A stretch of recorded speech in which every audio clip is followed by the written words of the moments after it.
एक समय के बात ह कि सावन के महीना शुरू होखे वाला रहे। सावन के महीना चढ़े वाला रहे।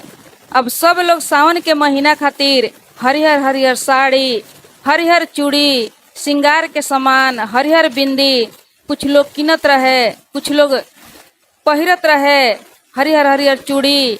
अब माता पार्वती जब कैलाश से देखतनी त माता पार्वती के बड़ा अच्छा लागल। माता पार्वती सोचनी कि ये साल हमहू महादेव जी से कह के आ हरिहर हरिहर चूड़ी, साड़ी, बिंदी सब कुछ मंगाओ तनी। ये साल के सावन में हमहू हरिहर हरिहर सब कपड़ा पहिरेम, चूड़ी पहिरेम।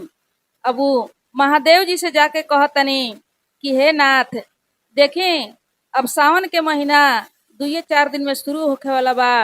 आ रउआ तो चल जाम देवघर नगरी। देवघर नगरी जाके रउआ तो आसन लगा लेम, लेकिन देखी उससे पहले हमरा खातिर हरिहर हरिहर चूड़ी, हरिहर साड़ी, हरिहर बिंदी सब श्रृंगार के सामान लिया दी। काहे कि ये साल हमरो बड़ा इच्छा लागता कि हमहू हरिहर हरिहर सब कुछ पहिरती। अब महादेव जी जब सुनतनी तो कहतनी कि ए गौरा, ई का कहतारू, ई कुल हमरा से ना होई, ई सब सामान हमरा से ना किनाए सकी। महादेव जी गौरा पार्वती से कहतनी तो पार्वती कहतरी कि ना, ये साल रउआ किन के ले आही के परी, हम ये साल हरिहर चूड़ी पहिरबे करेम। महादेव जी कहतनी कि ना ना, ई कुल हमरा से ना होके सकी, ई औरत लोग के सामान हम ना किने सकेम। अब पार्वती जिद कैले बड़ी, महादेव जी इनकार हो गई, कहनी कि ना, हमरा से ई कुल ना किनाए सकी। तब तक देखी दीदी सावन के महीना शुरू हो गईल। अब महादेव जी अपना देवघर नगरी में चलाओ तनी। देवघर नगरी में आके अपन आसन लगा देनी। आ माता पार्वती के बहुत दिल में चोट लागल। काहे कि माता पार्वती के सपना रहे कि ये साल हमहू हरिहर चूड़ी पहिरती। अब का कैली पार्वती, महादेव जी जब चल गईनी अपना देवघर में आसन लगा लेनी, तो माता पार्वती का कैली अपन कार्तिक गणेश के उठौली आ उठा के आ उ सीधे अपना नैहर चल गईली। नैहर जब चल गईली तो उनकर माई पूछतारी कि ये बेटी, तू तो इस सावन में कैसे अइलू ह? काहे कि इस सावन में तो तोहरा महादेव जी के पूजा होला, सब भक्त लोग महादेव जी के दर्शन करे आवेला, तो तू यहाँ कैसे आ गइलू ह अपना महादेव जी के छोड़ के? इस सावन के महीना में सगरो लोग तो महादेव जी के पास पहुँचेला, सगरो लोग तो ये सावन में महादेव जी के दर्शन करे जाला, आ ये महीना में तू कैसे आ गइलू ह? तो कहतरी पार्वती कि ए माई, ऐसा ही घूमे खातिर चलनी ह। अब महादेव जी तो चल गई बनी अपना भक्त लोग के दर्शन देवे, तो हम सोचनी हम काहे ना चल चली अपना नैहर से भेंट घाट करके चलावे। काहे कि ढेर दिन हो गई तहनी से भेंट भइला, वही से हम चलनी ह। तो उनकर माई पार्वती के माई कहतरी कि ये बेटी, कोनो दूसर बात तो नहीं खे, हमरा लागता कि तू खिसिया उसिया के तो नहीं खुआइल महादेव जी से। काहे कि तोहर लुगा कपड़ा, तोहर वेशभूषा कुछ अलगे लागता। काहे कि देखी दीदी, जब केहू खिसिया के कोहना के अपना नैहर जाला तो जौने ड्रेस में रहेला वही ड्रेस में चल जाला। सनकाहीन खानी भुताइन खानी बन के लोग चल जाला। आ जब ठीक ठाक से जाला तो खूब सज संवर के पहिर ओहिर के जाला। वही से पार्वती के माई के शंका लागत रहे, लेकिन पार्वती कहली कि ना माई, ऐसा कोनो बात नहीं है, अब हम ऐसा ही चल देनी ह, दोसर कोनो दिक्कत नहीं है। कहली कि उनकर माई कहली कि अच्छा चलो ठीक बा। अब देखी अब महादेव जी तो अपना साधना में लीन बनी, अपना भक्त लोग के दर्शन दे रहल बनी। सावन के महीना में महादेव जी एकदम खुश रहीने, महादेव जी के कोनो दोसर चिंता ना रहेला, एकदम मगन रहीने अपना भक्त लोग से, अपना शिष्या लोग से। काहे कि सावन भर महादेव जी के भक्त लोग महादेव जी के दर्शन करे जाला, जल चढ़ावे जाला, एकदम पूरा सजावट रहेला, सुहावन रहेला, बाजा गजा बाजत रहेला। महादेव जी एकदम मस्त रहीने, अपना धुन में रहीने। अब सावन जब बीत गईल, जब सावन बीत जाता तब महादेव जी अब जब कैलाश में आवतनी तो देखतनी कि यहाँ पार्वती तो हईले नहीं थी।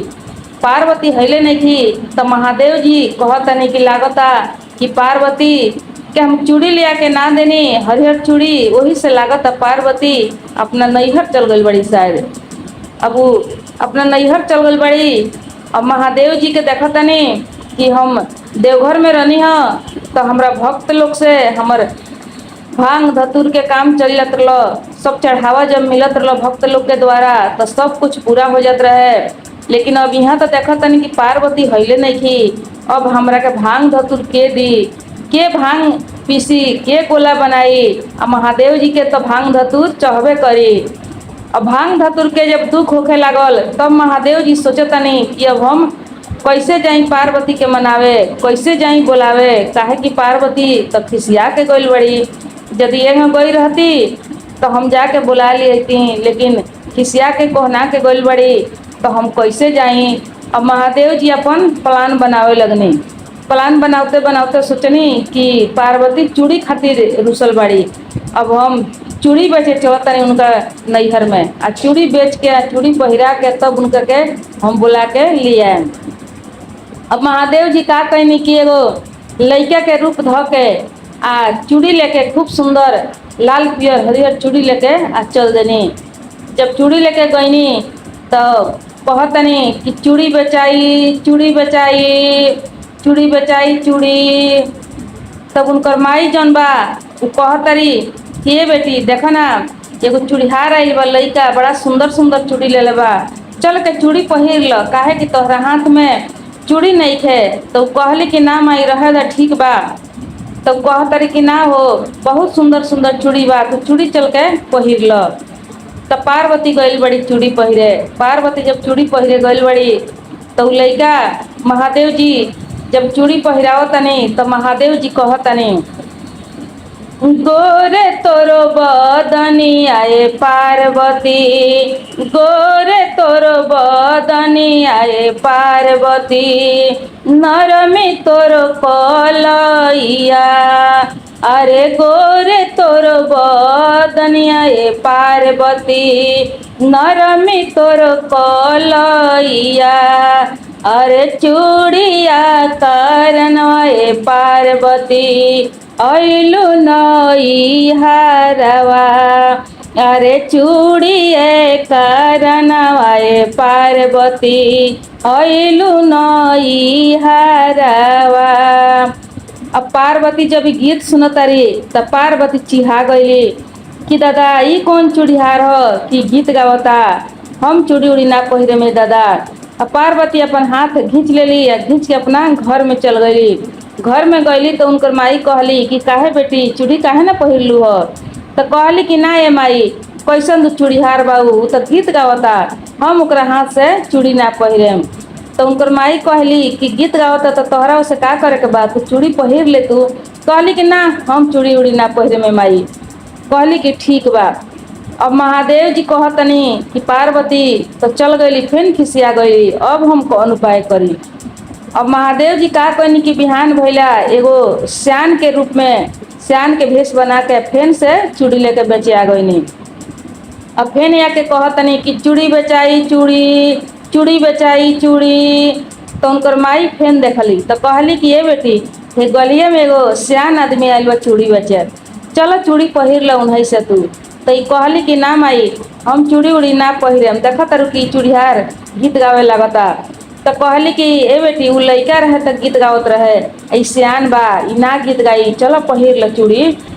तो पार्वती गईली, पार्वती गईली तो फेन से चूड़ी पहिरे लगली। चूड़ी जब पहिरे लगली तो फेन महादेव जी कहतनी, गोरे तोरो बदनी आए पार्वती, गोरे तोरो बदनी आए पार्वती, नरमी तोरो कलैया। गोरे तोरो बदनी आए पार्वती, अरे नरमी तोरो कलैया। आ चूड़िए करनवाए पार्वती, अइलू नई हरवा।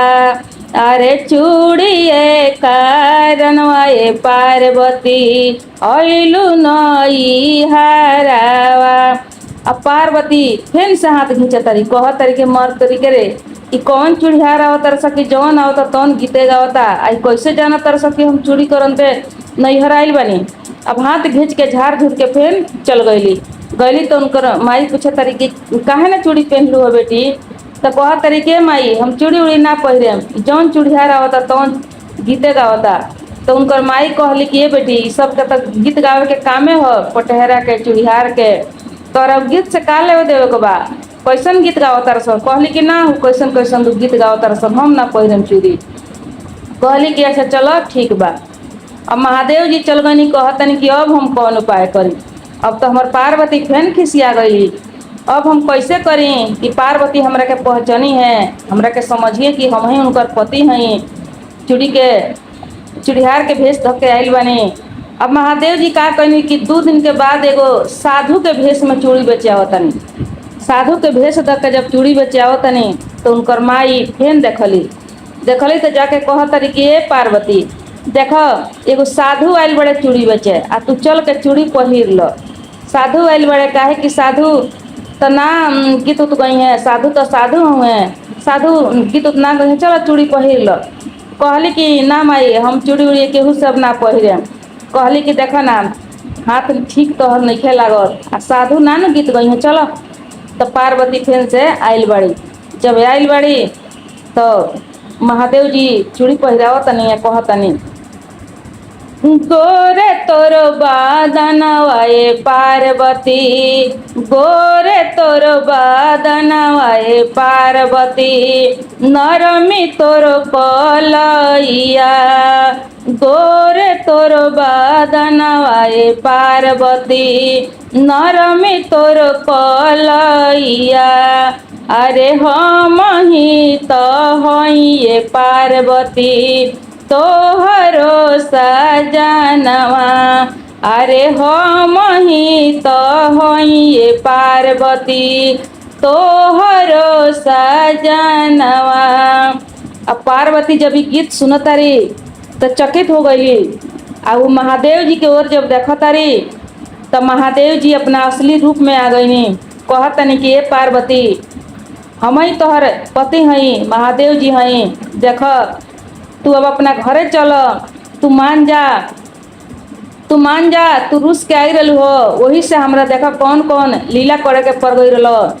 तो पार्वती कहतरी कि ना हम ना जाइब रउआ संगे, काहे कि जब हम रउआ के सावन के महीना में कहनी कि चूड़ी पहिरा दी, हरिहर चूड़ी ले आ दी, तो रउआ हमरा खातिर चूड़ी ना ले आईनी, अब हम रउआ संगे ना जाए।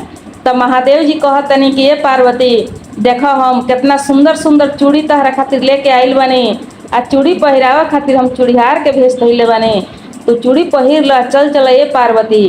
तो कहतरी कि अब हम चूड़ी ना पहिरेम, जब सावन में कहनी तो हमरा चूड़िए ना मिलल, अब हम चूड़ी ना पहिरेम। तो महादेव जी लगनी पोल्हावे, लगनी मनावे, बड़ा प्रेम से मनावे लगनी। तब जाके पार्वती के दिल में दया आई। पार्वती सोचली कि हमार महादेव जी तो हमरा खातिर, हमरा के पावे खातिर देखो कैसन कैसन रूप धइले बने, चूड़िहार के रूप धके आइल बने, अब हमरा शायद मान जाए के चाहिए, अपना महादेव जी के साथे चल जाए के चाहिए। अब पार्वती के दिल में दया आयल, प्रेम के भाव आयल, तो माता पार्वती जी मान गईली, आ चूड़ी उठौली, आ चूड़ी उठा के अपने पहिरली, अपना माई के पहिरौली। अब चूड़ी उड़ेबे न करे तो उनकर माई कहली कि टोला पड़ोसा में चूड़ी के बांट दिया। टोला पड़ोसा में चूड़ी बटाए लागल, लेकिन चूड़ी कमे ना होखे दीदी, चूड़ी कमे ना होखे, काहे कि देखी महादेव जी के हाथ के चूड़ी रहे, जे दया के भंडार बा, जेकरा पास दया के खजाना बा, जब ओकरा हाथ से कोनो चीज मिली, उ जब कोनो हाथ कोनो सामान के जब उ छू दी तो उ एगो भंडार हो जाई, वो भंडार में से कैसे कमी होई दीदी। तो देखी महादेव जी अपना पार्वती के मना लेनी, मना के अपना घरे बुला के ले गईनी। तो देखी महादेव जी के जे प्रिय होई, जैसे पार्वती जी पत्नी है, पार्वती महादेव जी खातिर प्रिय बानी। तो महादेव जी जब पार्वती रुस गइल बनी तो पार्वती के मनावे खातिर आइल बनी, दया के भंडार लेके। चूड़ी ना रहे बल्कि दया के भंडार रहे, प्रेम के भंडार रहे। तो यदि हमनियों के अपना महादेव जी के प्रिय शिष्या बन जाई, प्रिय शिष्या जब बन जाई, अटूट भक्ति हमनियों से हो जाई, जब हमनियों से महादेव जी के एगो शिष्य के आ एगो गुरु के रिश्ता जब कायम हो जाई, सही रिश्ता बन जाई, तो हमनियों के महादेव जी वैसे ही अपन दया के भंडार खोल देम हमनियों खातिर, अपन दया के खजाना हमनी खातिर खोल देम। लेकिन हमनी के रिश्ता अटूट बनावे के पड़ी, काहे कि कौनो भी रिश्ता जब ये अटूट होला, चाहे पति पत्नी के होको, चाहे बेटा बेटी के होको, चाहे भाई बहन माई बाप, केहू के रिश्ता में जब खूब नज़दीकी रहेला, प्रेम रहेला, गहराई रहेला, तबे जाके वो रिश्ता से कुछ हासिल होला, कुछ मिलेला, कुछ लाभ होला। न तो रिश्ता केवल रिश्ता बन के रह जाला। हर दुनिया में तो हर केहू एक दूसरे के रिश्ते से ही जुड़ल बा, लेकिन ये रिश्ता में अटूट होके के पड़ल। रिश्ता अटूट के मतलब कभी भी टूटे ना, अटूट के मतलब कभी भी टूटे ना, एक दूसरे के प्रति एकदम विश्वास होके तब जाके ये रिश्ता कामयाब होला। तो हमनी के भी महादेव जी के जब अटूट शिष्या बन जाई, सच्चा दिल से गुरु बनावल जाई, तो जैसे पार्वती के महादेव जी मनौनी, वैसे हमनियों के महादेव जी मनावे चलाएम। हमनियों खातिर दया के भंडार खोल देम अपना शिष्या खातिर। तो चली कथा यही जा समाप्त होता।